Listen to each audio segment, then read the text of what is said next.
За, эдийн засгийн өсөлтийг тогтвортой хадгалах, үнийн өсөлтийг бууруулах чиглэл бүхий энэ тогтоолын төсөл хилцэж байгаа юм байна. За, ерөнхийдөө бол энэ заалтуудыг дэмжиж байгаа. Тэгээд энэ дотроос нэг асуулт байна.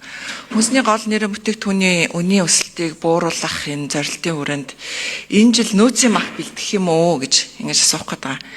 Ер нь бол нөөцийн мах бэлтгэх гэдэг бол өөрөө төсвөөс хүү зардал татаас гаргадаг зардалтай. Гэтэ үн буурдгүй л ахгүй да. Энэ жил бол бүрч одоо энэ нөөцийн махны үн бүр өсчихсэн байгаа. Зах зээлийн жамаараа одоо шийдэгдэж байгаа зүйлийг одоо болиулаад энэ чэнжүүд гэдэг энэ хүмүүс байдаг. Тэр нь бол хөдөө мал дээр байгаа малчид, хотод байгаа иргэдийг нь мах сүгээр холбож байгаа энэ хүмүүс шүү дээ. Энэ одоо холбоосыг нь байхгүй болох гэж үзээд энэ жил бол махны үн ханш бүр өссөн. Зах зээлийн бус ийм хэлбэрээр өссөн.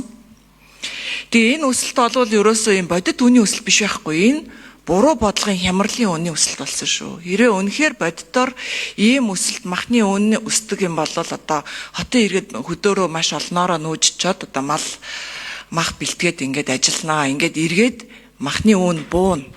Тэгэхээр ер нь бол энэ миний гол ерөн санаа бол бид нар ингэж нөөцийн мах бэлтгэж ингэж юмыг хиймлэр ийм зохицуулт хийх гэж ингэж божигнуулж ахаар энийг зах зээлийн жамаар үлдээх хэрэгтэй.